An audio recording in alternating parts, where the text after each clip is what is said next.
সবাই আমাকে এই কথাটাই বলে যে এই তুমি এত ভালো রান্না করো, তুমি কেন রেস্টুরেন্টে খাবা? কিন্তু আমার কথা যে না, আমি রান্না করি তোমাদের জন্য, তোমরা খাবা আর আমি খাবো রেস্টুরেন্টে। কারণ আমার রেস্টুরেন্টে খেতে খুব ভালো লাগে।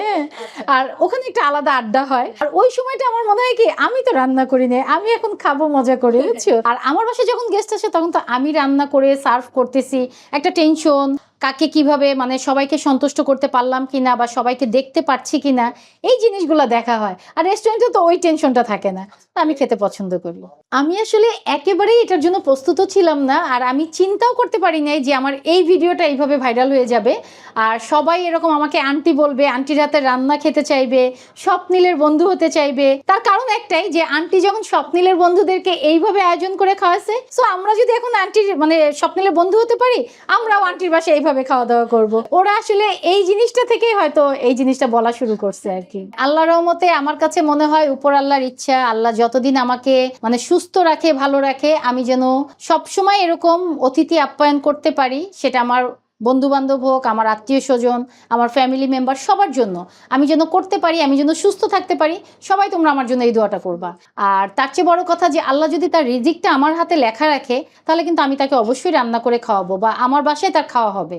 আর যদি রিজিক না থাকে তাহলে কিন্তু আমি চাইলেও তাকে ইনভাইট করলেও দেখবা কোনো না কোনো কাজে সে আসতে পারলো না। ওই দিন আমি রান্না করেছি বাট সে আসতে পারলো না, কারণ তার রিজিকটা নাই। তো রিজিক হচ্ছে খুব বড় একটা জিনিস। তো আমি সবসময় বিশ্বাস করি সবই উপর আল্লাহর ইচ্ছা।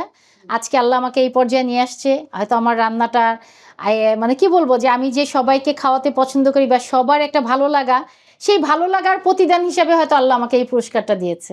আমি আসলে মানে ছোটবেলা থেকে যখন মাকে দেখতাম যে এতজনের রান্না আমার মা করতে পারে, আমার কাছে অবাক লাগতো তখন।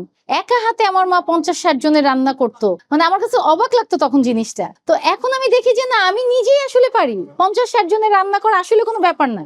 হ্যাঁ, আর এখন তো আমাদের একটু সুবিধা, আমরা একটু হেল্পিং হ্যান্ড পাই, কিন্তু আমার মাদের সময় কিন্তু সেটা ছিল না। তারপরেও তারা এত বড় আয়োজন করতে পারতো। আর তখন কিন্তু বিয়ে হলে কিন্তু ঘরেই হতো, সেই আয়োজনও কিন্তু আমার মাকে করতে দেখছি আমি।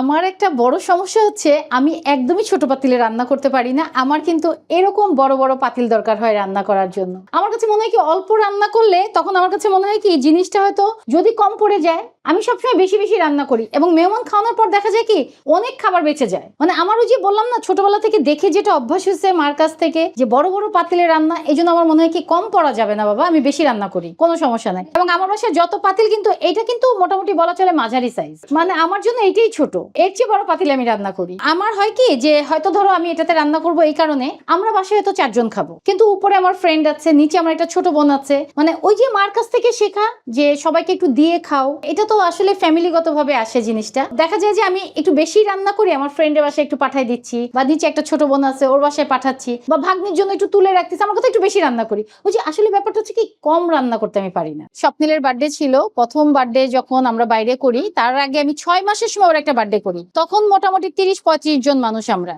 হ্যাঁ, ওদের রান্না তখন আমি করেছিলাম। ওর বাবার বন্ধু বান্ধব, আমার কাজিনরা সবাই মিলে আমরা প্রায় 35-40 জনের মতো ছিলাম। সেই রান্নাটা আমি একা করেছিলাম, সেখান থেকে শুরু। যতটুকু মনে আছে তখন আসলে এত ভ্যারাইটি করি নাই, কিন্তু গরুর মাংস, খাসির মাংস, রোস্ট, পোলাও, ডিমের কোরমা, যেটা আমার হাতে সবাই খেতে পছন্দ করে, এগুলোই করেছিলাম। রান্নাটা আমি আসলে কাউকে দিয়ে একেবারেই ভরসা পাই না। আমার হেল্পিং হ্যান্ড যতদিনই থাকে বা যখনই থাকে, ওরা জাস্ট আমাকে কাটাকাটি, ধোয়াধুয়ি, এটুকুই। কিন্তু রান্নার একটা মশলা দেওয়া থেকে শুরু করে ওইটা নাড়াচাড়া টোটালি আমি না করলে আমার মনে হয় কি আমি স্যাটিসফাই হই না, এবং আমার মনে হয় কি যে জিনিসটা হলো না। আসলে রান্নাটা আমার কাছে মনে হয় যে একটা ভালোবাসার জায়গা, একটা মনোযোগের জায়গা। রান্নাঘরটা আসলে আমার কাছে রান্নাঘর না, ওই জায়গাটা একটু গুছানো, পরিষ্কার, একটু দু একটা শোপিস থাকবে, একটু নিজের মনের মতো থাকবে, প্রত্যেকটা জিনিস আমার হাতের কাছে থাকবে, তাহলে মনে ওই জায়গাটা একটা কমফোর্ট জোন। সোজা কথা, গেস্ট আসে বাসায়, তখন দেখা যায় যে এমনও হয় যে আমি হয়তো 24 ঘন্টার মধ্যে মানে 14-15 ঘন্টায় আমরা রান্নাঘরে ব্যস্ত। জাস্ট গেস্ট আসবে, রান্না করছি এই খুশিতে, মানে আমার যে কখন সময় যে আমি টেরই পাই না। চুলায় দিয়ে চলে যাচ্ছি যে নাড়া দিয়ে এটা হতে থাক, আমি ওই ফাঁকে নামাজটা পড়ে আসি, এসে আমি আবার রান্না শুরু করি। রান্না করে আমি টেবিলটাতে যখন সার্ভ করি এবং আমি যাদের জন্য করি এবং যখন ভালো বলে, তখন কিন্তু আমার ওই 14-15 ঘন্টার যে একটা টায়ার্ডনেস, ওটা কোথায় চলে যায় আমি বলতেই পারবো না। ওইটা অনেক বড় ভালো লাগার কাজ করে। আমার সংসার জীবন 30 বছর। 30 বছরে আলহামদুলিল্লাহ আমার আসলে কখনোই এত আত্মীয় স্বজন নিয়ে খাওয়া দাওয়া করছি বা বন্ধু বান্ধব, এমনও হয়েছে যে আমি বিকালের অনেক রকম নাস্তার আয়োজন করেছি সন্ধ্যায়, এবং সাথে রাতেরও খাবার, পোলাও, মাংস, রোস্ট, দুইটাই কিন্তু আমার একা হাতে করা। কিন্তু আমার আসলে কখনোই বিরক্ত লাগে না, কারণ সবচেয়ে বড় কথা আমি রান্না করতে অনেক ভালোবাসি।